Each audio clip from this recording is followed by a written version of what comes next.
একটা রাষ্ট্রীয় মেকানিজমে নতুন বন্দোবস্ত তৈরি করা is always a challenging issue. জি। এবং এই চ্যালেঞ্জগুলি যদি মিনিমাইজ করা যায় তবেই না সাকসেসফুল নেশনে পরিণত হওয়া যায়। আপনারা দেখতে পাচ্ছেন আমাদের বাংলাদেশ থেকে অ্যাডভোকেট শিশির মনির ভাই জয়েন করেছেন।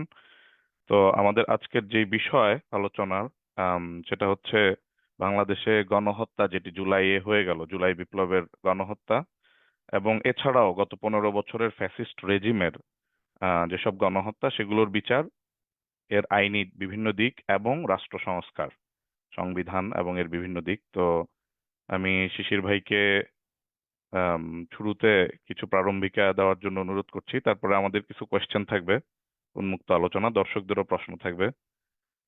তো শিশির ভাই, আমি শুরুতেই শুরু করতে চাই আপনার কাছে যে প্রশ্ন দিয়ে, সেটি হচ্ছে আমরা যে জুলাইয়ের গণহত্যা নিয়ে আমরা জানি যে কার্যক্রম চলছে, কমিশনও হয়েছে। সো এইটা মানে কোন পর্যায়ে আছে এই মুহূর্তে এই গণহত্যার বিচার এবং বিভিন্ন আইনি দিক, এবং কেউ কেউ এটাকে আন্তর্জাতিক পর্যায়ে বিচারের কথাও বলছেন, যে ইন্টারন্যাশনাল আইসিসিতে বিচারের ব্যাপারে আমাদের সরকারি উদ্যোগ কি, এবং এই সংশ্লিষ্ট বিষয়গুলো যদি আপনি আমাদের দর্শকদের উদ্দেশ্যে একটু বলতেন। সালাম আলাইকুম। ওয়ালাইকুম আহ, আসসালাম। তো আজকের এই আলোচনাটা অনেকটাই সময়ের সঙ্গে তাল মিলিয়ে করা। তো সকলকে আমার পক্ষ থেকে এই জন্য অনেক অনেক ধন্যবাদ এবং মোবারকবাদ। আহ, দুটো কাজ, রাষ্ট্র সংস্কারের কাজও চলছে, বাংলাদেশে করছেন, বিভিন্ন মাধ্যমে হচ্ছে, বিভিন্ন কমিশন গঠন করা হয়েছে, আইডিয়া লেভেলে হচ্ছে। যে কমিশনগুলো গঠন করা হয়েছে এগুলো স্পেশালাইজড কমিশন, কনস্টিটিউশনাল রিফর্ম, গুম খুম কমিশন, তারপরে ফাইন্যান্সিয়াল রিফর্ম, ইলেকটোরাল রিফর্ম, এবং বিচার বিভাগের ক্ষেত্রে কিছু রিফর্ম। এগুলো আইডিয়া লেভেলে কাজ করছেন, এক্সপার্টদেরকে হায়ার করা হয়েছে। ওনারা প্রপোজ করবেন, প্রপোজিশনের উপর ভিত্তি করে পরবর্তী পদক্ষেপ এক্সিকিউটিভ সিদ্ধান্ত নিবে গভর্নমেন্ট।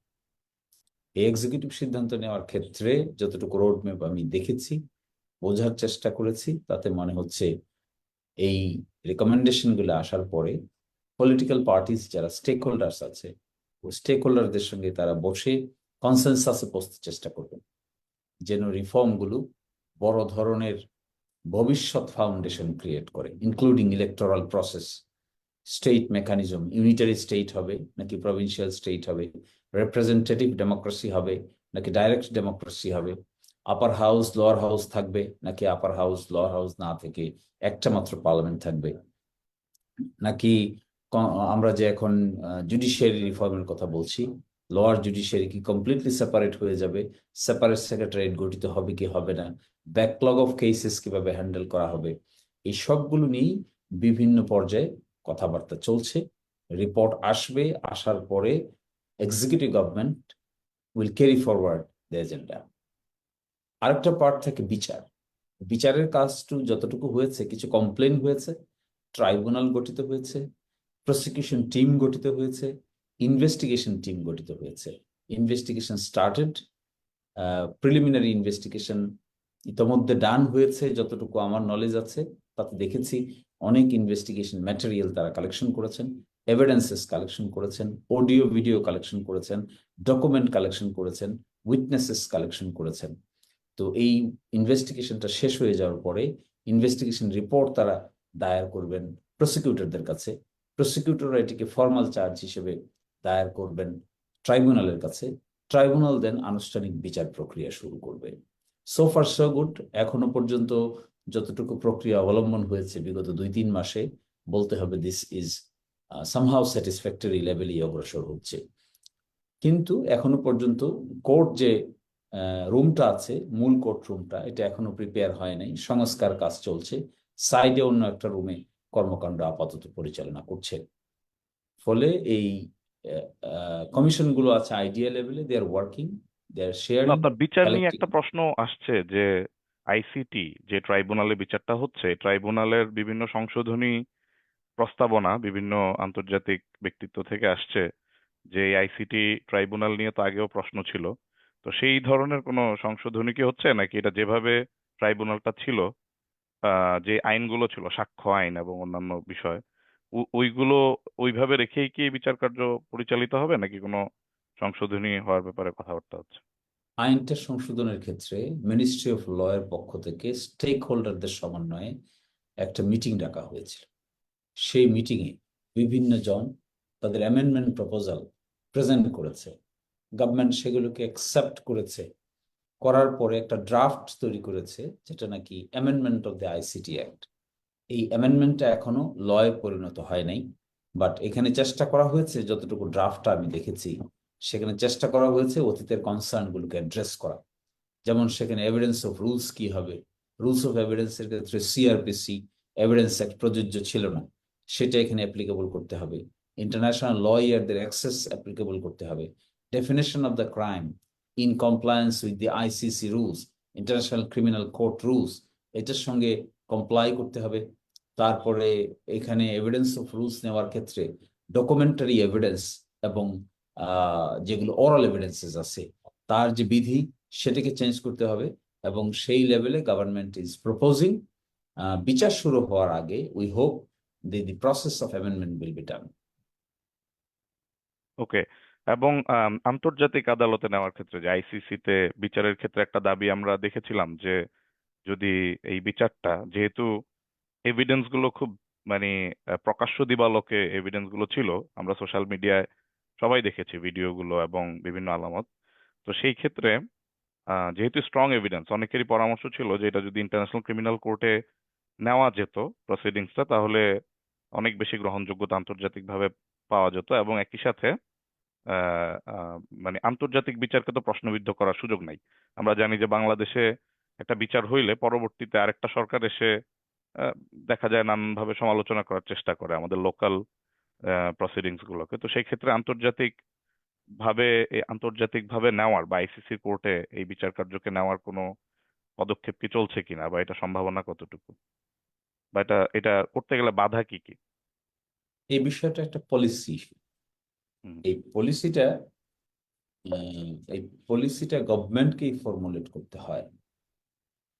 বাংলাদেশে সফর যা হয়েছে এটি একটা ডোমেস্টিক ট্রাইব্যুনাল, কিন্তু ক্রাইমস আর ইন্টারন্যাশনাল।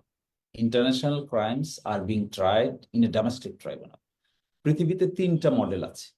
একটা হলো আইসিসি, ন্যাশনাল ক্রিমিনাল কোর্টে, যাকে আমরা রোম স্ট্যাটিউটের অধীনে বিচার বলি। সেখানকার যে ক্রাইমগুলো আছে, crime against humanity, war crimes, genocide and other inhuman and degrading crimes যেগুলো আছে, সেগুলোতে আইসিসির অধীনে বিচার হয়েছে। আইসিসি হওয়া থেকে শুরু করে আজ পর্যন্ত বেশ কিছু ট্রায়াল হচ্ছে। দ্বিতীয় আরেকটা মডেল ছিল hybrid tribunal. International crimes are being tried in hybrid tribunal, যেখানে জাজেসদেরকে চুজ করা হয় ডিফারেন্ট কান্ট্রিগুলো থেকে, একই দেশ থেকে নয়। সেখানে ইন্টারন্যাশনাল লয়াররা আসেন, আর্গুমেন্ট হয়, এবং সেগুলি রুয়ান্ডাতে হয়েছে, ইউগোস্লাভিয়ায় হয়েছে, সিয়েরা লিওনে হয়েছে। আর এর আগে আমাদের দেশে যেটা হয়েছে, এটা domestic tribunal, international crimes tried in a domestic tribunal. এখন গভর্নমেন্টের কাছে পলিসির বিষয় যে ডোমেস্টিক ট্রাইব্যুনাল এখন আমাদের দেশে যেটা আছে, এটা হয়েছে the international crimes tribunal act 1973 এর অধীনে। তো যদি আইসিসিতে যেতে হয় তাহলে শর্ত হলো গভর্নমেন্টকে রেফারেল পাঠাতে হবে। গভর্নমেন্টকে রেফারেল পাঠানোর পরে একটা প্রিলিমিনারি ইনকোয়ারি হবে। এই প্রিলিমিনারি ইনকোয়ারি যদি প্রাইমা ফেসি কেস পায়, দেন এটা কোর্টের সামনে হাজির করা হবে। কোর্ট যদি প্রাথমিকভাবে স্যাটিসফাইড হন, তাহলে পরবর্তী জুডিশিয়াল প্রসেস শুরু হবে। এটি হলো ইন্টারন্যাশনাল ক্রাইমস আইসিসির অধীনে প্রচলিত রুলসে কি করে বিচার হবে তার ধাপ বাই ধাপ। কিন্তু আর আইসিসির আমাদের আইন অনুযায়ী এটা কি পসিবল যে লোকাল কোর্ট বা ডোমেস্টিক কোর্টে একটা বিচার হয়ে যাওয়ার পর বা প্যারালেলি ওই একই মামলা আবার আইসিসি তেও পরিচালনা করা? এটা কি কখনো হয়, এই দৃষ্টান্ত no, নজির? no, it's not possible because the doctrine of double jeopardy will be applicable. A crime once tried, hmm hmm. convicted or acquitted cannot be tried twice. ওকে। আলাদা করা যাবে না। এই জন্য বাংলাদেশের গভর্নমেন্ট যে পলিসি নিয়েছে, তারা ডোমেস্টিক ট্রাইব্যুনাল এটা করবে। ইন্টারন্যাশনাল ট্রাইব্যুনালে কোর্টে যাওয়ার আরেকটা প্রিকন্ডিশন থাকে, যে রাষ্ট্রকে বলতে হয়, গভর্নমেন্টকে বলতে হয় যে this types of crime the country or the government is unable to try domestic ওয়েতে, তাহলে তাদেরকে ইন্টারন্যাশনাল জুরিসডিকশনে অ্যাসিউম করতে হবে, সেটা গভর্নমেন্টকে রেফারেল পাঠাইতে হবে। কিন্তু সো ফার যতটুকু আমরা দেখছি, the government policy is to try in domestic tribunal, not in the international criminal court. কারণ ইন্টারন্যাশনাল ক্রিমিনাল কোর্টের আরো অনেক প্রিকন্ডিশনস মেনটেন করতে হয়, যেটা হয়তো গভর্নমেন্ট আপাতত ওই পলিসি, আমি আগেই বলেছি this is a policy issue, এই পলিসির দৃষ্টিকোণ থেকে government is emphasising on domestic tribunal by an international crimes. Okay, আপনি পরিষ্কার করেছেন। তো এই ব্যাপারে সর্বশেষ প্রশ্ন, যে এই মানে বিচারের ক্ষেত্রে যেটা জুলাই গণহত্যা, আমরা কিরকম টাইমলাইন আশা করতে পারি? যে গভর্নমেন্ট যেহেতু আন্তরিক এবং চেষ্টা করছে এই বিচার, এবং চিফ প্রসিকিউটর এবং সবকিছু নিয়োগ দেওয়া হয়েছে, কার্যক্রম চলছে, তো আমরা কি আশা করতে পারি যে প্রাইমারি সাসপেক্ট যারা এবং যাদের বিরুদ্ধে এভিডেন্স গুলো ভেরি ক্লিয়ার, তাদেরকে বিচারের আওতায় আনতে আমরা 6 মাস বা 1 বছরের মধ্যে সক্ষম হবে এই সরকার? এখানে দুটো ফেজ আছে। একটা ফেজ হলো কমিটেড দ্য ক্রাইম ডাইরেক্টলি, জি। যিনি শুট করেছেন, যিনি ইনজুরি করেছেন, যিনি সরাসরি গুলি করেছেন, কিংবা যিনি সরাসরি টর্চার করেছেন, এক্সটারমিনেশন করেছেন, এনফোর্স ডিসঅ্যাপিয়ারেন্স করেছেন, এটা হলো ডাইরেক্ট ক্রাইম। আরেকটা অংশ আছে যারা ডাইরেক্ট ক্রাইম করেননি কিন্তু অর্ডার দিয়েছেন, ইনস্ট্রাকশন দিয়েছেন, কিংবা যারা ডাইরেক্ট ক্রাইম করেছেন তাদেরকে বিরত রাখেননি, তাদেরকে এই ক্রাইম করা থেকে তারা ইনস্ট্রাকশন দিয়ে বিরত রাখেননি, এই ধরনের কমান্ড স্ট্রাকচারে যারা ছিল, এই ধরনের লোক আছে এখানে অনেক।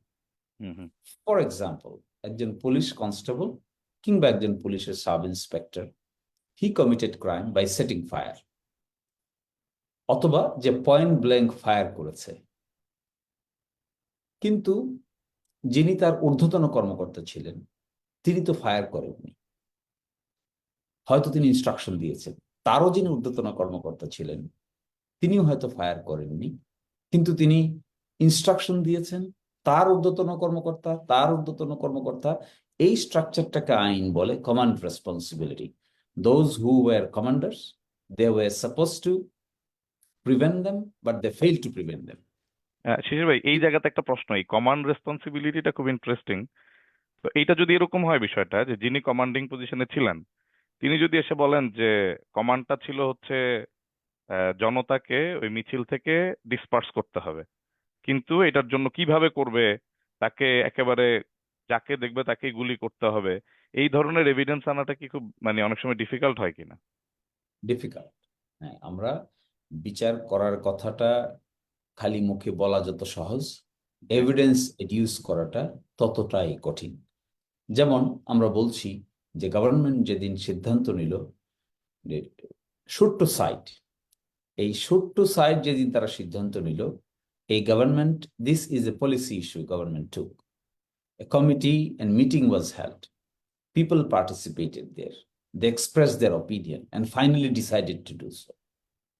এই যে পিপল যারা এই ডিসিশন নিলেন, কারা কারা ডিসিশন নিলেন, কে কে সেখানে হাজির ছিল, কি এজেন্ডা ছিল, সেই এজেন্ডার কি সিদ্ধান্ত হলো, সেই মেসেজটা হাউ ইট ওয়াজ কমিউনিকেটেড। তো আইন অনুযায়ী আপনার এই ধরনের ডিসিশন যেই বডিতে হয়, ওই বডির কি সবাই কনভিক্টেড হবে? যে এই forum has decided that shoot on sight is the conclusion and everybody is like guilty of it, or the specific person who gave the command? Section 4 subsection 2 of the law says, yes, is connected with any plan, activities involve the commission of an offense, or fails to omit to discharge his duty to maintain discipline, or to control and supervise the actions of the person under his command or his subordinates, whereby such person and subordinates or any of them commit any of such crimes. কোনো subordinate যদি করে থাকে, তাহলে যার দায়িত্ব ছিল এটাকে দেখভাল করার, he failed to continue it, discharge his duties, he will be similarly responsible as the perpetrator who committed the crime. So this type of liability in the international crimes, including the International Crimes Tribunal Act, is strict type of liability. এটা যদি প্রমাণ করা যায় যে DMP commissioner was under obligation to prevent Mohammadpur থানার OC not to set fire, but he did not discharge his duty, then the DMP commissioner will be similarly responsible as the Mohammadpur Thana OC. ওকে, আমার মনে হয় পরিষ্কার হয়েছে বিষয়টা। This part, the questionটা যেটা ছিল যে কত সময়ের মধ্যে এটা পসিবল, হুম। ফলে এখানে আমি যদি মনে করি যে হাজার হাজার লোকের বিচার করা সম্ভব হয়ে যাবে অল্প সময়ের মধ্যে, it is impractical, insoluble, a target which is not achievable. ফলে এখানে হওয়া উচিত সিলেক্টিভ লোক যারা নাকি হু acted actively and who played pivotal role both in action and in command responsibility. That should be brought to justice first. এবং এটা করার ক্ষেত্রে তাদের যে রাইটস আছে, তাদের যে অধিকার আছে as an accused person, this should be protected. Otherwise there will be a travesty of truth. এই ক্ষেত্রে যেটা করা প্রয়োজন হবে, রুলস অফ এভিডেন্স এবং আসামিদের সকল রাইটস এন্ড রেসপন্সিবিলিটিস, রাষ্ট্রের যে রেসপন্সিবিলিটিস, এগুলো খুবই কিউটলি পালন করা উচিত বলে আমি মনে করি। তাদের ক্রস এক্সামিনেশন করার সুযোগ দেওয়া উচিত, প্রপার এভিডেন্স হাজির করতে পারা উচিত, প্রপার এভিডেন্স। মিটিং এ যদি কোনো সিদ্ধান্ত হয়ে থাকে, meeting minutes should be produce before the court. কোনো অডিও ভিডিও রেকর্ড যদি থেকে থাকে, these are should be produced before the court. কোনো ফোন কমিউনিকেশন যদি থাকে, that voice record should be produced before the court. কেউ যদি এসএমএস এর মাধ্যমে ইনস্ট্রাকশন দেওয়া থাকেন, এসএমএস এর কন্টেন্টটা should be produced before the court. Then this will be really acceptable evidence. Otherwise, বিচারের নামে travesty of truth হওয়ার পসিবিলিটি আছে। জি শিশির ভাই, ধন্যবাদ। একটা প্রশ্ন ছিল যে আপনি বলছেন ডোমেস্টিক কোর্টে বিচার হলেও ইন্টারন্যাশনাল এক্সপার্টদেরকে অনেক সময় আনা যায়, এই নজির আছে এই ধরনের ক্রাইমস ট্রাইব্যুনালের ক্ষেত্রে। তো আমাদের একজন দর্শক জানতে চেয়েছেন যে কোনো ইন্টারন্যাশনাল এক্সপার্টকে কি ইনভলভ করা হয়েছে বা হওয়ার প্ল্যান আছে কিনা সরকারের পক্ষ থেকে? আমি তো মনে করি এখনো পর্যন্ত আমি দেখি না, বাট একটা দুটো মিটিং আমি দেখেছি যে টবিকি ক্যাডম্যান কি গভর্নমেন্ট কনসালটেন্ট। বাট আমি মনে করি এখানে both the sides including government and the defence should involve international criminal lawyers, যারা ইন্টারন্যাশনাল ক্রিমিনাল ডিফেন্স দিয়ে অভ্যস্ত, এবং এটা আইসিসি তে আছে। বাংলাদেশে তো এরকম এক্সপার্ট লয়ার্স এর ভেরি লিমিটেড। এই জন্য তাদেরকে ইনভলভ করা উচিত বোথ পার্টের। Government should appoint them as an advisers, এবং একিউজ যদি চায় কাউকে আনতে, the barrier, there should not be any barrier. তারা যদি চায় তারাও যেন আনতে পারে, এবং এই বিচারটা should be ব্রডকাস্টেড in online mechanism, real time online mechanism. এবং যেটি আমরা আইসিসিতে দেখি, ইন্ডিয়ান সুপ্রিম কোর্টেও দেখি, যে গুরুত্বপূর্ণ বিষয়গুলো তারা অনলাইন প্ল্যাটফর্মে লাইভ সম্প্রচার করে থাকেন, লাইভ স্ট্রিমিং। এবং বাংলাদেশের এই বিচার ব্যবস্থা আমার মতে শুড বি অলসো লাইভ স্ট্রিমিংলি এটাকে পাবলিক করা উচিত। অত্যন্ত চমৎকার। আমাদের এই প্রসঙ্গে আরো কয়েকটা বিষয় বোধহয় চলে আসে, সেটা হচ্ছে গণহত্যা প্রসঙ্গে। এই ফ্যাসিস্ট রেজিম গত 16 বছরে, আমরা যদি 2006-এর 28 অক্টোবর থেকে শুরু করি, 2006-এর 28 অক্টোবর অথবা পরবর্তীতে শাপলায় গণহত্যা 2013-র 5ই মে, এবং দেলোয়ার হোসেন সাঈদী সাহেবের রায়ের পর এক রাতে 200 জনকে হত্যা, তো ওই গণহত্যাগুলোকে আমরা কি সম্ভব যে এই ট্রাইব্যুনালের অধীনে বিচারে নিয়ে আসা? এখানে একটা কনসেপচুয়াল ব্যাপার আছে। আসলে যা হয়েছে তা কি জেনোসাইড নাকি crime against humanity? This is a big debate. Genocide হতে গেলে এলিমেন্টস অফ ক্রাইমস যেগুলো আইসিসি রুলসে, আইসিসির আইনে বা রোম স্ট্যাটিউটে ডেসক্রাইব করা আছে, কিংবা আমাদের আইনে ইন্টারন্যাশনাল ক্রাইমস ট্রাইব্যুনাল আইনের সেকশন 3-তে যা বলা আছে, তাতে জেনোসাইডের যে প্রিকন্ডিশনস গুলো লাগে আর ক্রাইম এগেনস্ট হিউম্যানিটি যে প্রিকন্ডিশনস গুলো লাগে, আমার মতে, in my view, very humble view, crime against humanity এখানে সংগঠিত হয়েছে।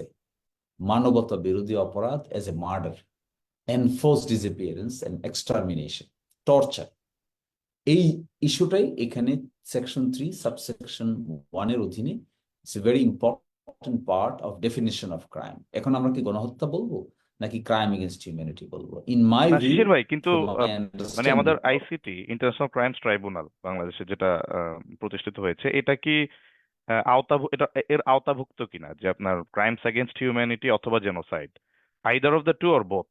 মানে আমরা কি ক্রাইমস এগেনস্ট হিউম্যানিটি হলে এই আদালতে বিচার আওতাভুক্ত হয় কিনা সেটা। আমাদের আইনে, জি।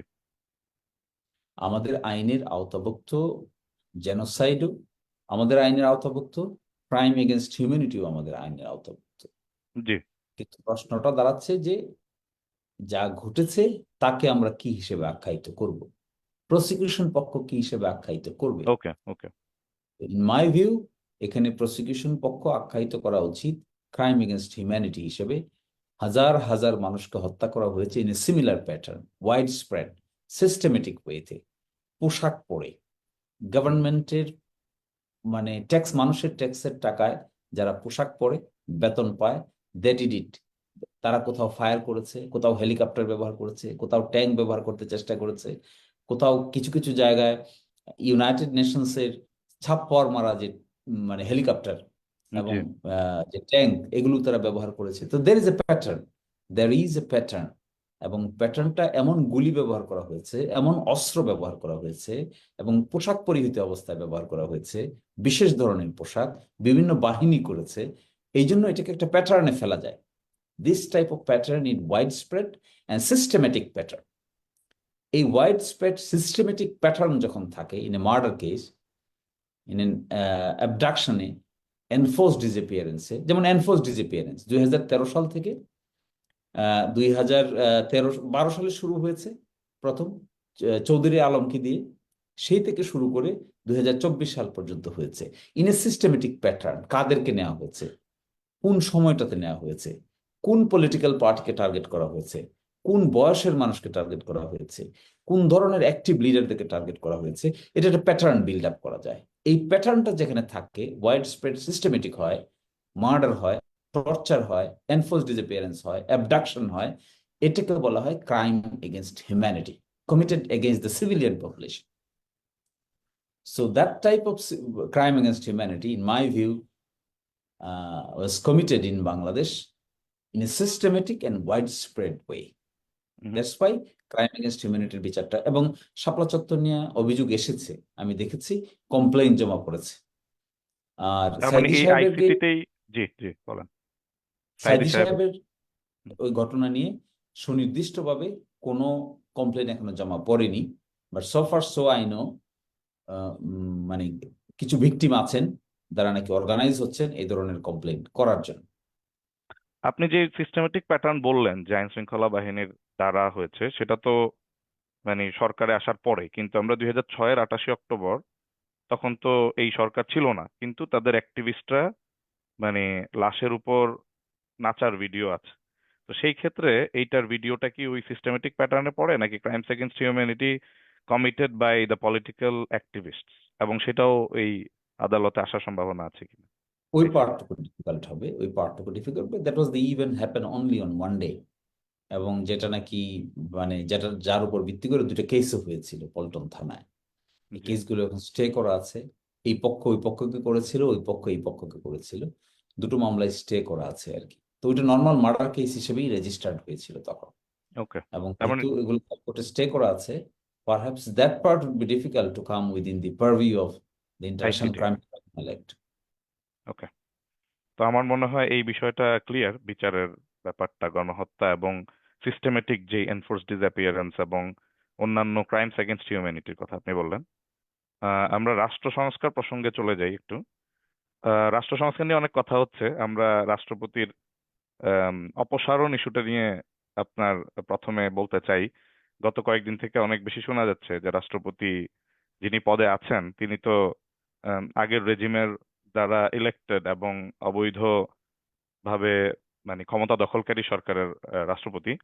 তো তার অপসারণের ক্ষেত্রে আপনি কি কি চ্যালেঞ্জ দেখছেন, যে সাংবিধানিক চ্যালেঞ্জ এবং সেটা রাজনৈতিক ঐকমত্য দ্বারা এইটাকে কি মানে এই চ্যালেঞ্জটা সাংবিধানিক চ্যালেঞ্জ, এটাকে ওভারকাম করা পসিবল কিনা, এবং সেই ক্ষেত্রে এখন রাজনৈতিক দলগুলোর ঐক্যমত্য এবং বর্তমান অন্তর্বর্তী সরকারের অবস্থান কোথায় এখন?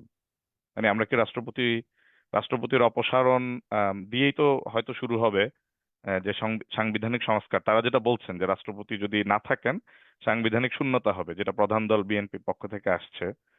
তো রাষ্ট্রপতি অপসারণ নিয়ে আপনার মন্তব্য জানতে চাই শুরুতে। এখানে প্রবলেমটা আরো রুটে। রাষ্ট্রপতি অপসারণ তো একটা ইনিশিয়েটিভ মাত্র, জি। কিন্তু তার রুটে হলো যে গভর্নমেন্ট গঠিত হয়েছে, এটাকে কি বিপ্লবী সরকার বলা হবে নাকি এটাকে বলা হবে ইন্টারিম গভর্নমেন্ট? যদি আমরা ইন্টারিম গভর্নমেন্ট বলি তাহলে এটা within the purview of the constitutional মেকানিজমে আছে। আর যদি আমরা বিপ্লবী সরকারের কনসেপ্টের কথা বলি বা বলা হতো বা গঠন করা হতো, তাহলে it would be outside the purview of the constitutional entrenchment. So far, the current government is trying to maintain constitutional boundary. যে ঘটনাটা ঘটেছে এটা কনস্টিটিউশনাল বাউন্ডারির আলোকে সরকার পরিচালনা করার চেষ্টা করা হচ্ছে। কিন্তু সেই ফর ক্ষেত্রতেই এক্সাম্পল, কিন্তু সেই যখন, ক্ষেত্রে তো এই প্রশ্নটা আসবে যে যারা আপনার বর্তমান সংবিধানে তো অন্তর্বর্তীকালীন সরকারের কোনো বিধান কি আছে?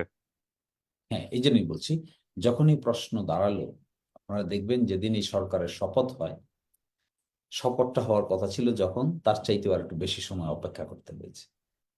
So there was a mystery behind it.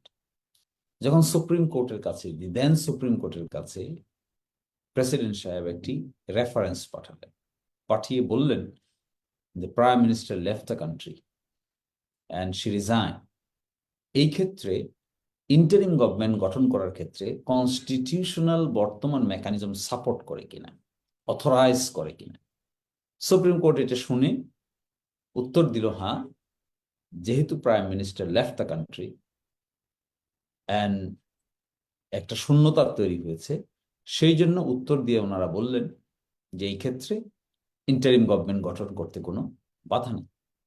এটি যখন বঙ্গভবনে গেল, এই মতামতের পরেই শপথ গ্রহণ অনুষ্ঠান হয়। এর আগে কিন্তু শপথ গ্রহণ অনুষ্ঠান ধীর গতিতে চলছিল আর কি, এই জন্যই অপেক্ষা করা হয়েছিল।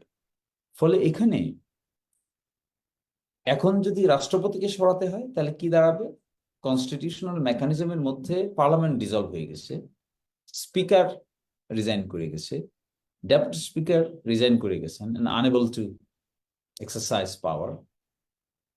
এখন তাহলে রাষ্ট্রপতিকে সরানোটা কঠিন না, বা তার রেজিগনেশনটা কঠিন না, এখানে ডিফিকাল্ট হবে নতুন রাষ্ট্রপতি কিভাবে সিলেকশন হবে। That part will be difficult. যদি কনস্টিটিউশনাল মেকানিজমের মধ্যে থাকতে হয় তাহলে there is no such mechanism.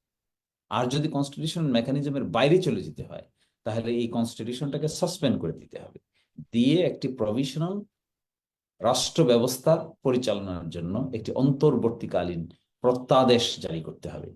এই অন্তর্বর্তীকালীন প্রত্যাদেশের আলোকে ততদিন দেশ চলবে ততদিন নাকি একটি নতুন সংবিধান রচিত না হয়েছে। এই রুটে এখনো হাঁটেনি রাষ্ট্র। রাষ্ট্র যে রুটে হাঁটছে এখন, এটি হলো একটা নিয়মতান্ত্রিক রুট। এই নিয়মতান্ত্রিক রুটটা পলিসির ইস্যু।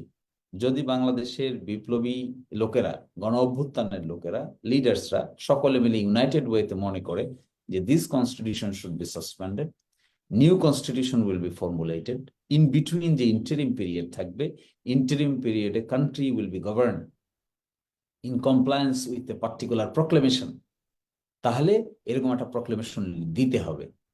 ওইরকম একটা নতুন সংবিধান আনতে গেলে কনস্টিটিউয়েন্ট অ্যাসেম্বলি, গণপরিষদ গঠন করতে হবে, একটা ইন্টারিম ইলেকশনের ব্যবস্থা করতে হবে, ওখানে বিতর্ক করতে হবে, করে নতুন সংবিধান আনতে হবে।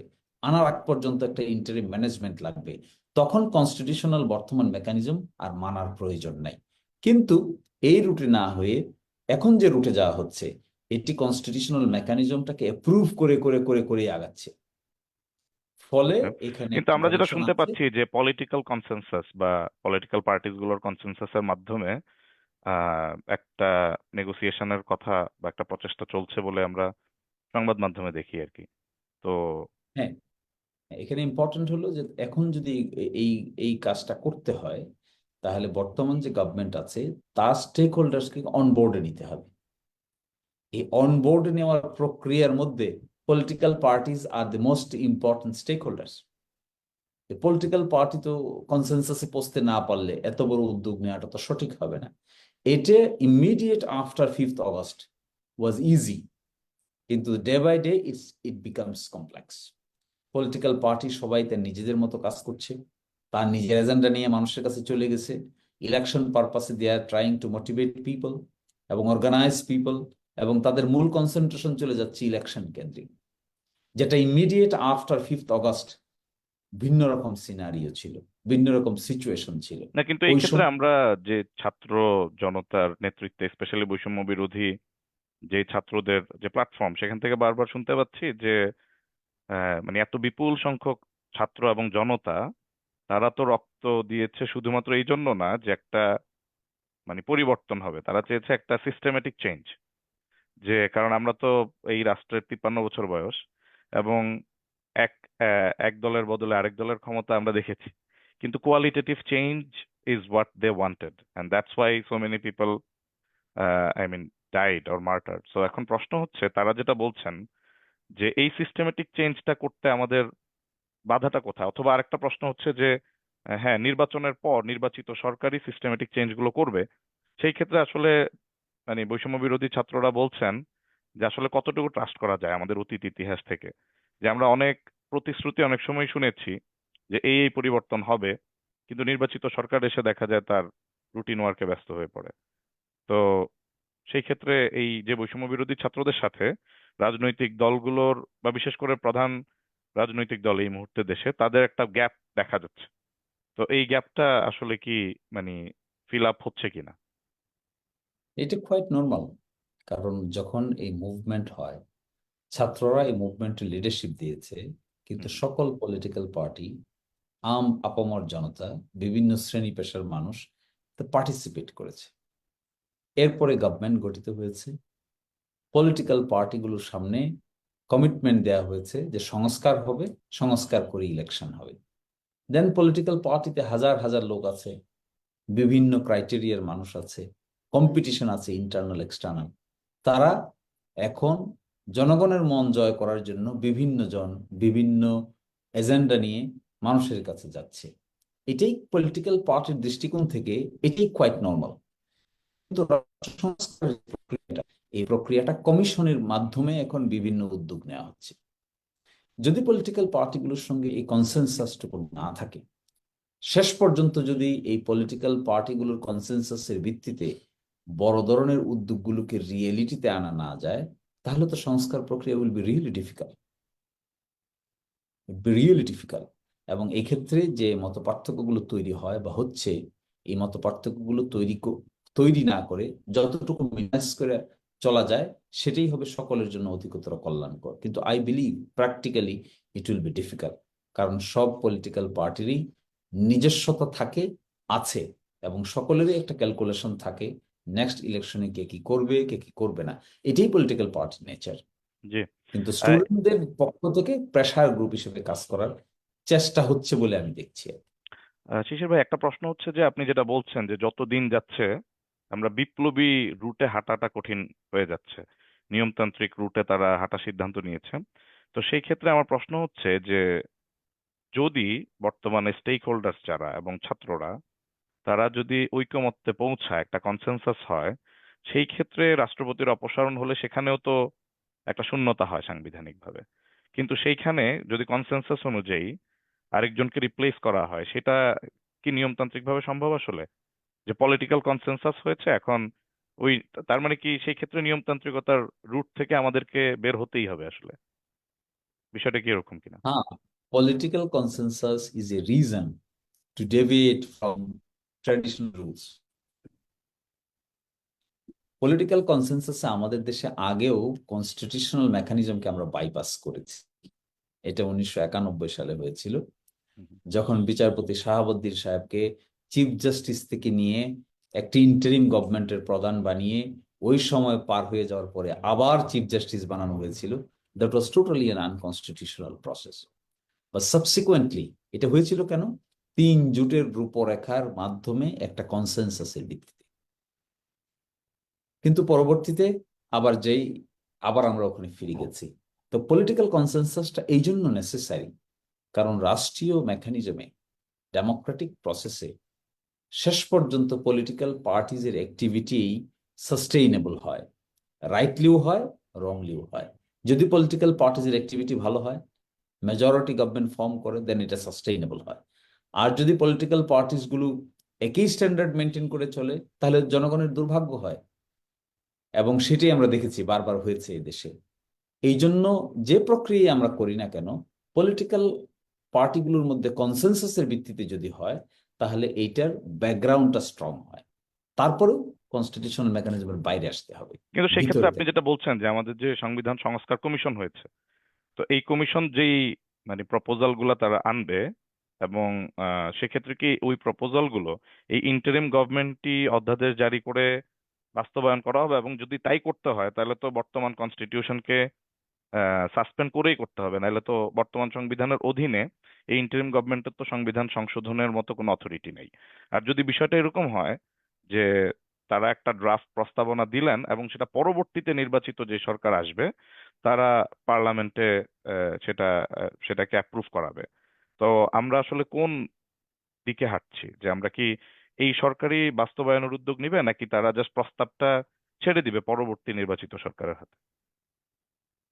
আমার মনে হয় যদি পরবর্তী নির্বাচিত সরকারের হাতেই ছেড়ে দেওয়া হয়, that will be uncertain circumstances. আবার এই সরকারের মধ্যেও কনস্টিটিউশনাল অ্যামেন্ড করার মতো কনস্টিটিউশনাল অথরিটি। স্যাংশন তাদের নাই। রাইট। তো যদি স্যাংশন না থাকে, তাহলে তাদেরকে কনস্টিটিউয়েন্ট অ্যাসেম্বলি গঠন করতে হবে। এই কনস্টিটিউয়েন্ট অ্যাসেম্বলি কি করে গঠিত হবে তারও রূপরেখা দিতে হবে।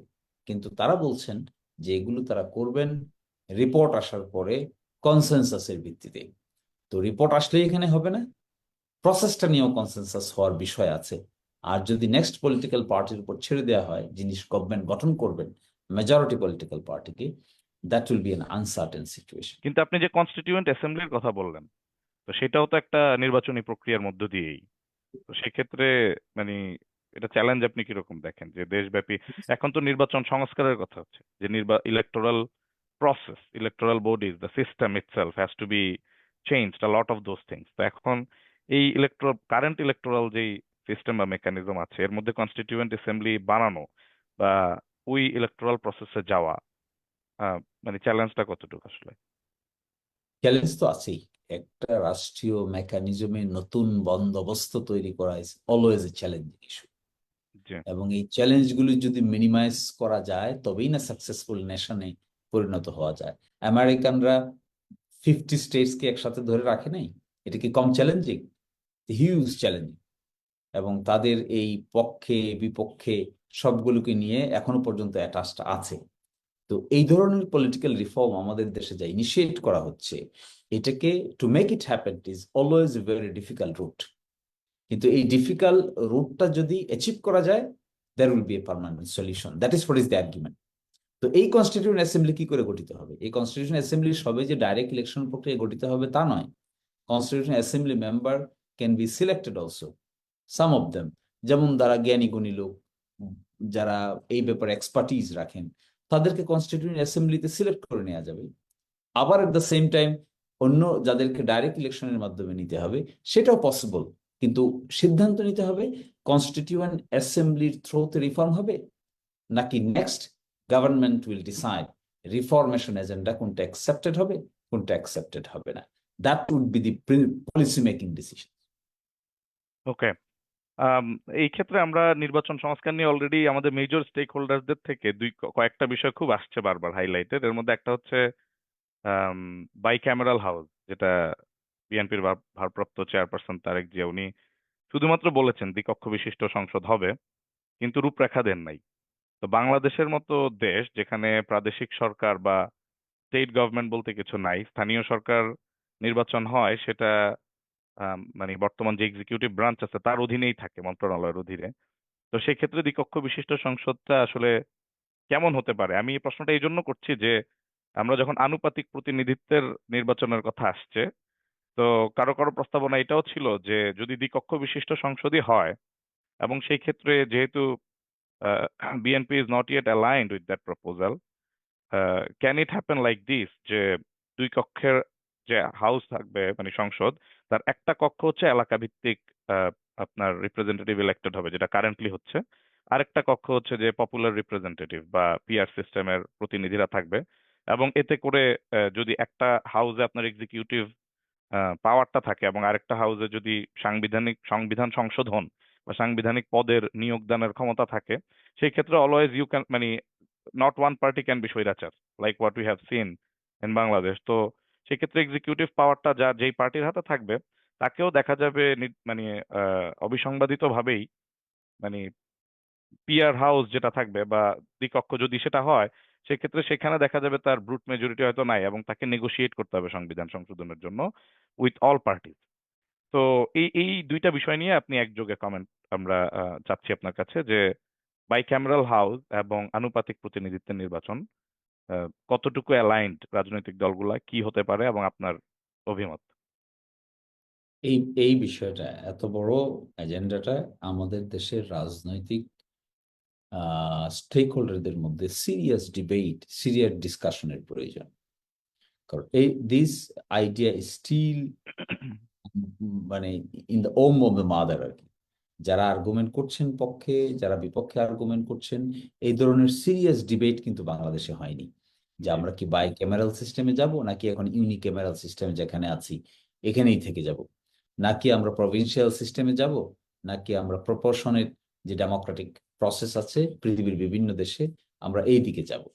এগুলো আমি দেখেছি যে কনস্টিটিউশনাল কমিশনে যারা কাজ করছেন, they are seriously thinking over this matter. এবং এই বিষয়গুলো যখন রিফর্ম আকারে আসবে, আমার বিবেচনায় বাংলাদেশে সোফার যতটুকু পার্লামেন্টারি ডেমোক্রেসি আমরা দেখেছি, এটা ইনঅপারেটিভ, ইনএফেক্টিভ হয়েছে। এখন যদি আমরা বাইক্যামেরাল সিস্টেম করি, এই বাইক্যামেরাল সিস্টেমে আপার হাউস, লোয়ার হাউস করি। আপার হাউসে আমরা ডিস্টিংগুইশড সোসাইটির বিভিন্ন লোকদেরকে আমরা এখানে ইনভলভ করি, যাদেরকে রাষ্ট্রীয় মেকানিজম পরিচালনার জন্য অভিভাবক সুলভ আচরণের দিকে আমরা নজর দেই। আমরা এই ধরনের লোককে পিক করি, চুজ করি।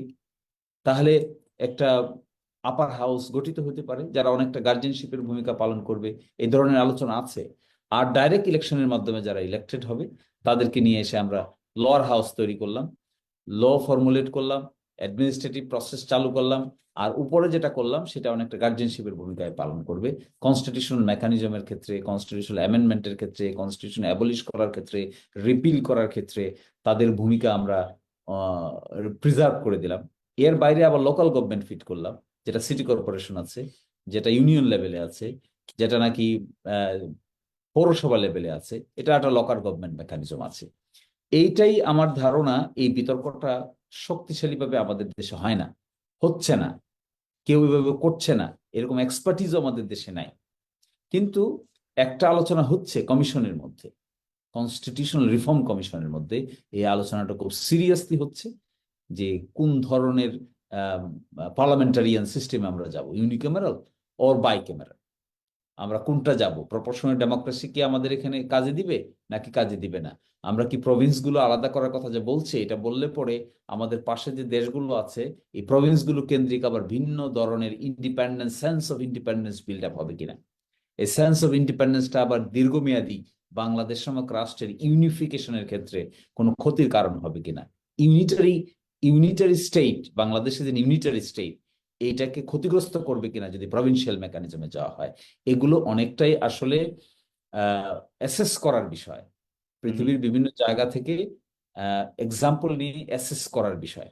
এই অ্যাসেসমেন্টটা আমাদের দেশে স্ট্রংলি হয় না, করছে কিন্তু না কেউ। অনেকে অনেকে যে আলোচনাটা আসছে বিভিন্ন জায়গা থেকে, আমি ঢাকা ইউনিভার্সিটির সম্ভবত একটা সেমিনারে, ল এবং সোশ্যাল সায়েন্সের একটা সেমিনারে কয়েকজন প্রফেসরকে আমি শুনেছি, ওনারা বলছেন যে এখন যেটা আছে, যেটাকে এফপিটিপি বা ওয়েস্টমিনিস্টার ধাঁচের ফার্স্ট পাস্ট দ্য পোস্ট, যে স্টাইলটা এখন আছে আমাদের দেশে, আর আরেকটা হচ্ছে প্রপোর্শনাল রিপ্রেজেন্টেশন বা আনুপাতিক প্রতিনিধিত্ব, can there be a mix of the two? Like আমরা যখন ডাবল চেম্বার বলছি, বা আপনি বলতেছেন local versus central government or something like that, তো can we just have the mix of the two in like two different areas? এই মিক্সটা কি সম্ভব কিনা, নাকি যে কোনো একটাই চুজ করতে হবে? মানে মিক্স মিক্স কিন্তু আছে, হাইব্রিড আছে। আমি এই ব্যাপারটাতে আমি, আমার অত এক্সপার্টিস নাই, কিন্তু সোফার I know, hmm. I have examine few examples যেখানে আহ, এই ধরনের মডেলগুলো, এগুলো তো আসলে রাষ্ট্র পরিচালনার মডেলস। এই রাইট। মডেলস পৃথিবীর বিভিন্ন জায়গায় বিভিন্ন ক্যাটাগরি অফ স্টেটের মধ্যে প্র্যাকটিস হচ্ছে। কোথাও ইউনিক্যামেরাল আছে, কোথাও বাইক্যামেরাল আছে, কোথাও প্রপোর্শনাল রিপ্রেজেন্টেশন আছে, কোথাও প্রপোজাল রিপ্রেজেন্টেশন নাই। এই জিনিসগুলো আসলে নির্ভর করবে শেষ পর্যন্ত যে আমরা এখানকার যারা প্র্যাকটিক্যালি বাংলাদেশ নামক রাষ্ট্রটাকে নিয়ে ডিল করছে, তাদেরকে should seat with the experts. আমি দেখলাম একজন ভদ্রলোক পেলাম আমি ইন্ডিয়াতে, যিনি শুধুমাত্র প্রপোর্শনের ডেমোক্রেসির উপরেই, প্রপোর্শনেট এই সিস্টেমটার উপরেই তার থিসিস, প্রপোর্শনাল সিস্টেমটার উপরেই তার অনেক পেপারস, প্রপোর্শনাল সিস্টেমকে কেন্দ্র করেই তার কয়েকটা বই পাবলিশ হয়েছে। এবং এত ম্যাটিকুলাস আন্ডারস্ট্যান্ডিং তাদের, যা আসলে আমার মনে হয় আমাদের দেশে এত ম্যাটিকুলাস এক্সপার্ট নাই। আপনি কি সেই এত এক্সপার্টের নামটা বলবেন আমার যদি মনে নেই ঠিক বিষয়? নামটা, আমার কাছে আচ্ছা আছে আচ্ছা। এখানে। জি জি, আমি ওকে। পরে পাঠিয়ে দিব তার আর্টিকেলটাও, তার হুম থিসিস হুম। পেপারটাও আমি পাঠিয়ে দিব। এবং আমার মনে হয় আমাদের দেশে এই এক্সপার্টিস পার্টটুকু কিন্তু অভাব।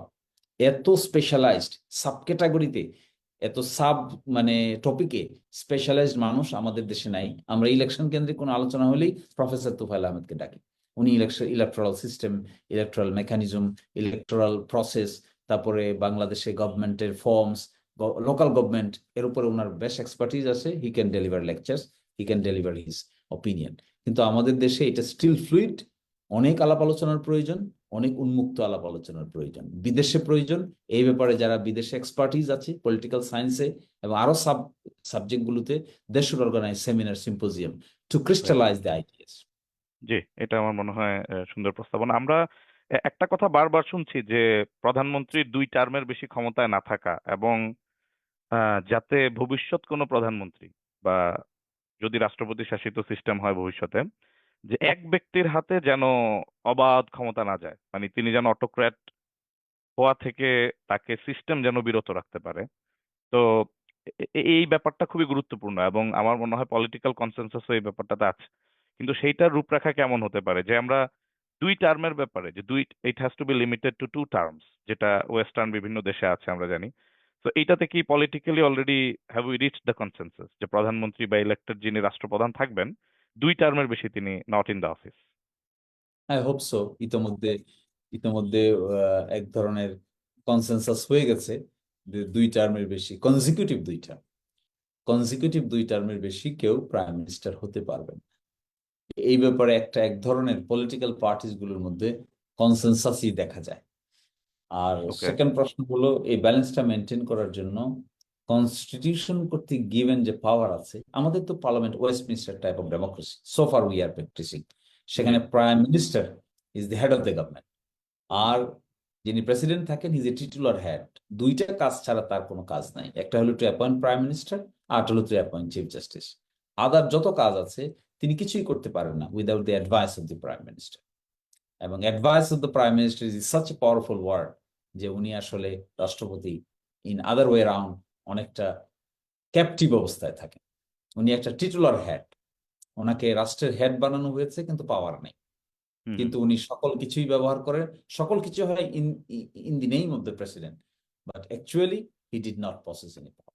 এই জায়গায় কনস্টিটিউশনাল মেকানিজম ক্রিয়েট করে কিছুটা ব্যালেন্স দেওয়া যেতে পারে এবং দেওয়া যাবে। এটা খুব কঠিন কাজ না, ইটস জি। Very easy job. শিশির ভাই, আমরা এটা দর্শকদের থেকে কিছু প্রশ্ন নিব, তার আগে আমার সর্বশেষ প্রশ্ন আপনার কাছে, যে রাষ্ট্রপতি এবং প্রধানমন্ত্রীর ক্ষমতার ভারসাম্য, এটা নিয়ে অনেক কথা হচ্ছে। তো আমরা কোন পর্যায়ে আছি এই এই বিষয়টাতে? এই বিষয়টা কনস্টিটিউশনাল কমিশনের, রিফর্ম কমিশনের প্রপোজাল দিবে। জি। এবং কনস্টিটিউশনাল রিফর্ম কমিশনের যে প্রপোজাল দিবে, আমি যে বললাম যে দুটো কাজ ছাড়া রাষ্ট্রপতির কোনো কাজ নাই, এটা তো হওয়া উচিত না। আরো এবং বেশি থাক। দুটি, জি। আরো তাকে এখানে ব্যালেন্স ক্রিয়েট করা পসিবল। এবং আমরা এখন দেখেছি সর্বশেষ কিছু পাওয়ার দেওয়া হয়েছে রাষ্ট্রপতিকে, সেটি কি supreme judicial council. Supreme judicial council করে তিনি রাষ্ট্রপতিকে এই ক্ষমতাটা দেওয়া হয়েছে যে তিনি জজদেরকে কিন্তু আহ, কিন্তু এখানে একটা বড় প্রশ্ন হচ্ছে যে রাষ্ট্রপতি বর্তমানে যে সিস্টেম, প্রধানমন্ত্রী যিনি হচ্ছেন, অর্থাৎ যেই পার্টি থেকে হচ্ছে, তার হাতে সংসদ, এবং আহ, সংসদেই রাষ্ট্রপতি নিয়োগ হচ্ছেন। তার মানে আসলে রাষ্ট্রপতির হাতে আপনি যাই ক্ষমতা দেন, ঘুরে ফিরে তো ওই একই সিস্টেমের হাতে ক্ষমতা। তো সেজন্যই প্রশ্নটা আসতেছে যে রাষ্ট্রপতির হাতে যখন আমরা ক্ষমতাকে ডিভাইড করে দিব, যে প্রধানমন্ত্রী এবং রাষ্ট্রপতির হাতে ক্ষমতার ভারসাম্য, সেখানে রাষ্ট্রপতি একজন ইন্ডিপেন্ডেন্টলি নিয়োগকৃত এবং ইন্ডিপেন্ডেন্ট সিস্টেমের দ্বারা নিয়োগকৃত হলে তার ক্ষমতাটা ক্রিস্টালাইজ হয় কিনা আরো বেশি। আপনি যদি এখনকার সিস্টেমে তার হাতে আরো কিছু ক্ষমতা দেন, ঘুরে ফিরে কিন্তু সেটা ওই এক ব্যক্তির ক্ষমতাতেই যাচ্ছে। এটাই হবে, কারণ ওয়েস্টমিনিস্টার টাইপ অফ ডেমোক্রেসিতে prime minister is the head of the government. Hmm. ব্রিটেনে কি হয়? ব্রিটেনের রানী কি পাওয়ার আছে তার? তো this is the format of the government. ডেমোক্রেসিতে যে কয়টা ফরম্যাটকে ফলো করা হচ্ছে পৃথিবী জুড়ে, এটা প্রেসিডেন্সিয়াল ফর্ম অফ গভর্নমেন্ট। আমরা ছিলাম তো presidential form of government. Presidential form of government, প্রেসিডেন্টই সর্বময় ক্ষমতার অধিকারী ছিলেন। তখন ভাইস প্রেসিডেন্টের কি ক্ষমতা ছিল? হুম। কোনো ক্ষমতা ছিল না তো। কিন্তু আমরা যখন আসছি এখন পার্লামেন্টারি ফর্ম অফ গভর্নমেন্টে, অর্থাৎ একাদশ সংশোধনী এবং দ্বাদশ সংশোধনীর মাধ্যমে এই ইস্যুটাকে আমরা ইন্ট্রোডিউস করেছি। এরশাদের ক্ষমতা থেকে যাওয়ার পর বিএনপি যখন ক্ষমতায় আসলো, তখন এই কমিটমেন্ট দেওয়া হলো যে 3 জোটের রূপরেখার পরে যে নতুন সরকার গঠিত হলো, তারা পার্লামেন্টারি ফর্ম অফ গভর্নমেন্টে যাবে, প্রেসিডেন্সিয়াল ফর্ম অফ গভর্নমেন্টে থাকবে না। এবং সেটা আমরা সুইচ করলাম। সুইচ করে এখন দেখলাম যে এখানে ভিন্ন ধরনের প্রবলেম ডেভেলপ করছে। ফলে এই মডিউলগুলো, এই যে মডিউল, ডেমোক্রেটিক মডিউল যেগুলো পৃথিবীতে চালু আছে, প্রেসিডেন্সিয়াল ফর্ম ও পার্লামেন্টারি ফর্ম, তো এই মডিউলগুলোতে শেষ পর্যন্ত ব্যক্তি হিসেবে আমরা ডিক্টেটোরিয়াল রাস্তা অবলম্বন করি। যদি এমন হতো, ফর এক্সাম্পল, যে 3টে ইলেকশন নিয়ে এত বেশি প্রশ্ন হয়, 3টে যদি ফ্রি ফেয়ার ইলেকশন হতো, হোয়াট কুড হ্যাপেন? যদি 2014 সালে নির্বাচন ফেয়ার ইলেকশন হতো, 18 সালে ফেয়ার ইলেকশন হতো, 2024 সালে ফেয়ার ইলেকশন হতো, তাহলে আজকে আমরা যে ডিক্টেটোরিয়াল গভর্নমেন্টের কনসেপ্টের উপর, মানে এখন ডিক্টেটরশিপকে আমরা দেখছি, এরকম দেখতাম না হয়তো। আমরা ডিফারেন্ট এনভায়রনমেন্ট দেখতাম। এই জি। ইলেকশন গুলো যদি প্রপারলি হতো, তাহলে গভর্নমেন্ট চেঞ্জ হতো, মেকানিজম চেঞ্জ হতো, পাওয়ার লিমিটেড হতো, এবং যারা ইলেকশনে পার্টিসিপেট করেন তাদেরকে লুজ করার যে আহ, মানে ভয়, এই ভয় থেকে তারা অনেকটা রেস্ট্রেইনড হতেন। কিন্তু সেটা নাই। ইলেকটোরাল সিস্টেমটা নষ্ট হয়ে যাওয়ার পিছনে বাই প্রোডাক্ট হিসেবে ডিক্টেটরশিপ বিল্ড আপ হয়েছে, এখানে অটোক্রেটিক গভর্নমেন্ট বিল্ড আপ হয়েছে। এখন আমরা প্রশ্ন করছি যে তাত্ত্বিকভাবে রাষ্ট্রপতি এবং প্রধানমন্ত্রীর পাওয়ারটাকে ব্যালেন্স করা প্রয়োজন কিনা। হ্যাঁ, অবশ্যই করা যায় কিছু। আবার রাষ্ট্রপতি বানানোর যে তরিকাটা করা হয়েছে কনস্টিটিউশনে, মেকানিজমের মধ্যে, রাষ্ট্রপতি তিনিই হবেন যাকে নাকি হাউস সিলেক্ট করবে। হাউস কাকে সিলেক্ট করবে? মেজরিটি পার্টি যে আছে সেই তো সিলেক্ট করবে। জি। মেজরিটি পার্টি সিলেক্ট করে ইয়াজউদ্দিনের মতো লোককে নিয়ে আসবে, আর না হলে এদিকে আরেকজনের মতো লোককে নিয়ে আসবে, আর না হলে চুপ্পু সাহেবের মতো লোককে নিয়ে আসবে। এই সিস্টেমটাতে ব্যালেন্স আনা, ইন্ডিপেন্ডেন্ট ওয়েতে রাষ্ট্রপতি ইলেক্টেড করা যায় কিনা, তাহলে that will be A dual control. This is exactly. Also G, also চমৎকার। ডিফিকাল্ট। আমরা কয়েকটা প্রশ্ন নিব। আম, আমরা দর্শকদের থেকে, ইনশাল্লাহ আপনারা যদি হ্যান্ড রেজ করেন, সেখান থেকে আপনাদেরকে আনমিউট করে we can take couple of questions before closing today session, ইনশাল্লাহ। তো সো রিয়াজ ভাই কিছু কোশ্চেন অলরেডি চ্যাটে টেক্সট করছে দেখছি। আচ্ছা, আমার মনে হয় একটা কোয়েশ্চেন ছিল 28শে অক্টোবর নিয়ে, সেটা অলরেডি শিশির ভাই অ্যান্সার দিয়েছেন, যে 28শে অক্টোবর ইন্ডিপেন্ডেন্টলি ফাইল করা হয়েছে কেস, সেটা স্টে অর্ডারে আছে ফ্রম বোথ সাইড। শিশির ভাই, আপনি যদি এটা একটু আরেকবার সংক্ষেপে বলেন। আমার মনে হয় একজনের প্রশ্ন ছিল যে, is there any lawsuit filed against October 28, 2006 October atrocity? 28 October file হয়েছে, আমরাও ফাইল করেছিলাম, ওরাও ফাইল করেছে। দুটো মামলায় হাইকোর্ট কর্তৃক স্টে আছে। তো ওইটা within the purview of the crime against humanity আনাটা কঠিন হবে, কারণ এটা ক্রাইমের যে এলিমেন্টস আছে, এলিমেন্টসটা ওইভাবে ফুলফিল করে না। হাউএভার, ওই স্টে করা মামলাগুলো দেখতে হবে টু হোয়াট এক্সটেন্ট এটা ফ্রিজিং অবস্থায় আছে আর কি। আরেকজনের একটা প্রশ্ন হচ্ছে যে, উনি লিখছেন যে policy makers should be separated from local governments, local development governments, he meant actually, in order to minimize corruption. Is there any committee working with that? This is his comment actually.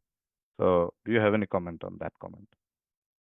Exactly, আমি উনি বুঝতে বলছেন যে পারি। Policy makers, মানে elected যারা, মানে policy makers যেটা মানে আমাদের কনস্টিটিউশনাল অ্যাসেম্বলিতে যেটা 300 জন MP, they should be separated from the local government, probably local development, in order to minimise corruption. Is there any I- committee working with that? Theoretically, they are. Theoretically, they are. Lawmakers, পার্লামেন্টারিয়ানদের সুনির্দিষ্ট কর্মবন্টন আছে। আবার local গভর্নমেন্টে যারা পৌরসভার chairman হন, union পরিষদের chairman হন, member হন, city corporation mayor হন, তাদেরও আলাদা এলোকেশন অফ পাওয়ার আছে। কিন্তু এই প্র্যাকটিস গুলো আমরা করছি না। ইন প্র্যাকটিস ল মেকার নিজেই রাস্তাঘাট বানানোর কাজে লেগে যান। কারণ কি, ল মেকার কে হচ্ছেন? তিনি তো ল জানেন না। হুম তিনি তো সংসদে আর্গুমেন্ট করতে পারেন না। এই আর্গুমেন্ট করতে না পারার কারণে তার রাজনীতির কেন্দ্রবিন্দু হয়ে যায় কাকে জেলে ঢুকাবে, কাকে জেলে ঢুকাবে না, কাকে হলো এই জলমহাল দিবে, কাকে জলমহাল দিবে না, কোন স্কুলের তিনি প্রেসিডেন্ট হবেন, কোন স্কুলের সভাপতি হবেন। This becomes their routine work. কিন্তু actually not, theoretically not. Theoretically he is the parliament member, he will formulate laws. আর যারা লোকাল গভর্নমেন্ট আছে তারা লোকাল গভর্নমেন্ট ডেভেলপমেন্ট দেখবে।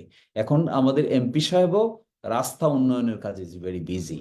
Theoretically he is not suppose to, but actually he is. Okay তো এই থিওরিটিকে implement করলেই হয়ে যাবে। Theory is there. ওকে, আমার মনে হয় এটা পরিষ্কার। দেলোয়ার বলেছেন ওনার দুইটা প্রশ্ন আছে, আপনি আনমিউট করে প্রশ্ন করেন দেলোয়ার ভাই।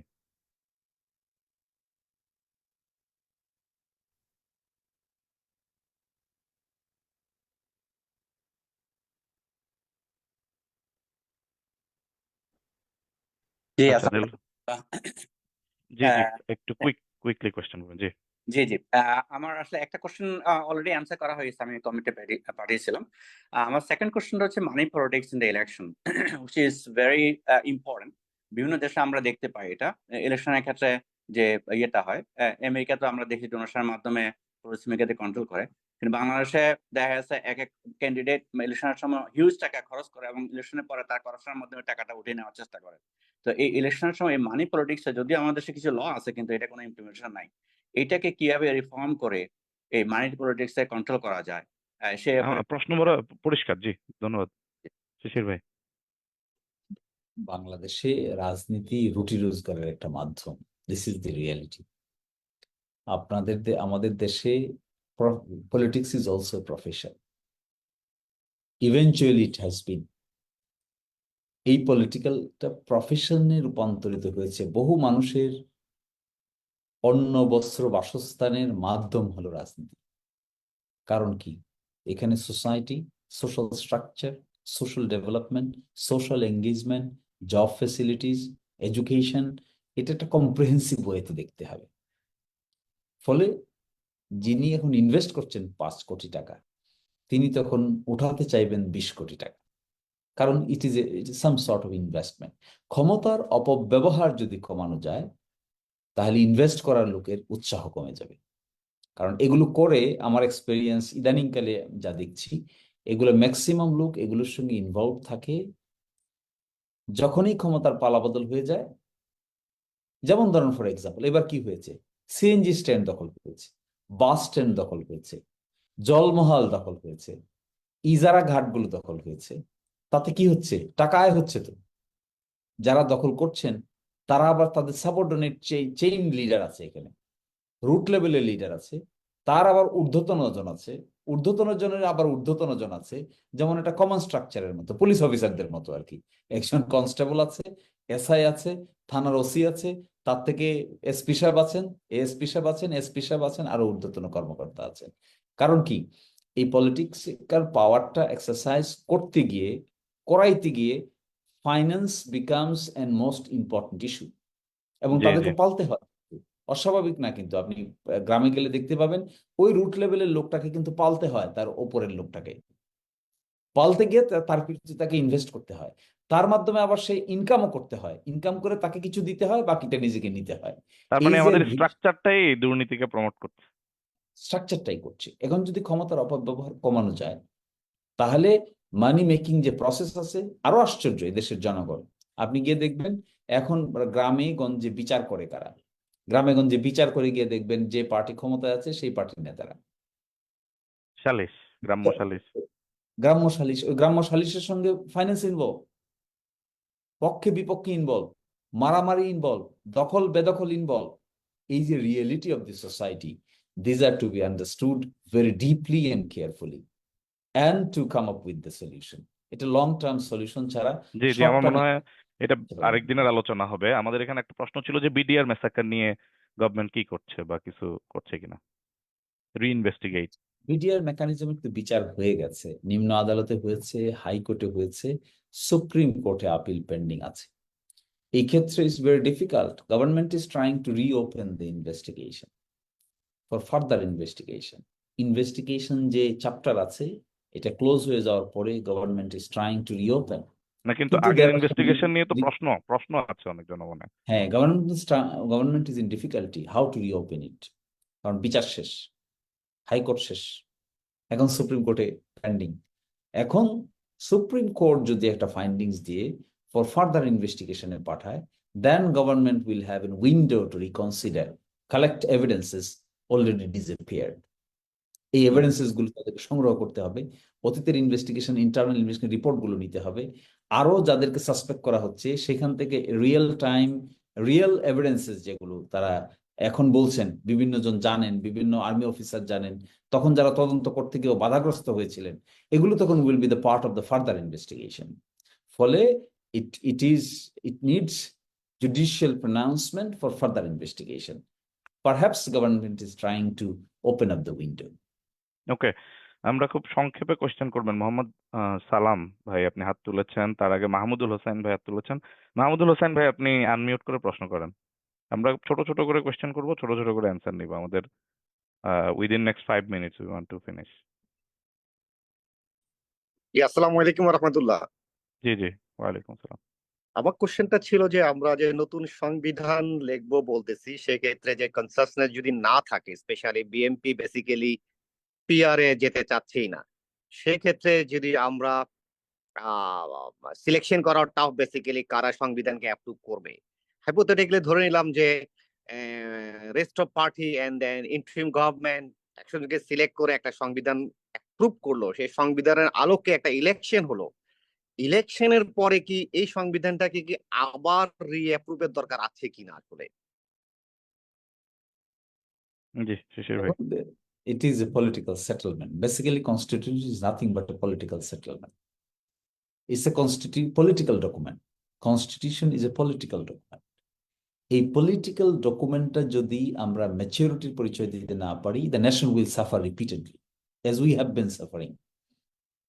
ফলে আমরা যদি বর্তমান কনস্টিটিউশন ফর্মুলেশন বলি অথবা অ্যামেন্ডমেন্ট বলি, যদি সেটেল করতে না পারি, repeated situation comes again and again, then আমাদের অবস্থা হবে কি 4 ইঞ্চি উপরে ওঠা, আবার 3 ইঞ্চি নিচে নামা। আপনি সেটেল বলতে কনসেনসাস বোঝাচ্ছেন এখানে মেজর স্টেক হোল্ডারদের।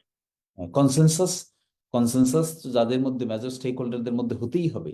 যদি মেজর স্টেক হোল্ডার কোনো কারণে এখানে বেঁকে বসেন বা এই পথে অগ্রসর হতে না চান, তাহলে প্রসেস উইল বি সিরিয়াসলি প্রেজুডিসড। ওকে, এবং অনেক ক্লিয়ার। ক্যারি করার বিষয় আছে। তো এখন একটা জি সিদ্ধান্ত হলো, এটা সাকসেসিভ গভর্নমেন্ট যদি ক্যারি না করে, হোয়াট উড হ্যাপেন? এক্স্যাক্টলি, এই আই জন্য থিংক ক্লিয়ার। ডেমোক্রেসিতে সাস্টেইনেবল প্রসেস প্রয়োজন। জি, মোহাম্মদ সালাম ভাই আপনি আনমিউট করে কোশ্চেন করবেন। আসসালামু আলাইকুম। ওয়ালাইকুম সালাম। আমার দুইটা প্রশ্ন আছে। প্রথম প্রশ্ন হচ্ছে যে এই যে সংবিধান আমাদের জনগণের কোনো প্রয়োজন মানে ফিলফুল করে না, এই সংবিধান আমরা কি করব? তারপরে দ্বিতীয় নম্বর হচ্ছে যে বর্তমান যে আমাদের যে পুলিশ, এই পুলিশ গুলাতে আমরা কিভাবে ওদেরকে সরাইয়া ওদেরকে কিভাবে আবার মানে মানে অন্য পুলিশকে ঢুকানো যায়। যেমন বর্তমানে যারা পুলিশ আছে এরা তো প্রচুর ঘুষ দিয়ে টাকা আহ পুলিশে ঢুকছে। যেমন আমাদের এলাকার মধ্যে ওরা সাধারণ সৈনিক, কিন্তু ওরা 8 লাখ 9 লাখ টাকা দিয়ে ঘুষ দিয়ে ঢুকছে। তো ওদের দ্বারা কি দেশ মানুষের কোনো সেবা পাবে?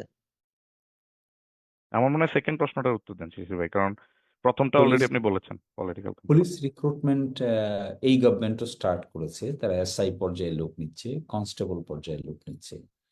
এটা দেখেন যে আসলেই বাংলাদেশে এই government job and other jobs, creation of jobs, appointment in the jobs, এগুলোর সঙ্গে বাংলাদেশের রাজনৈতিক নেতৃবৃন্দ ওই তদবির বাণিজ্যে জড়িত হয়ে যায়। আপনি যে কথা বলছেন এটাও একটা সোশিও ইকোনমিক প্রবলেম আর কি, এবং এটার খুব ডিপলি রুটেড। এখান থেকে যত দ্রুত বের হওয়া যাবে ততই ইট উড বি অ্যাকসেপ্টেবল।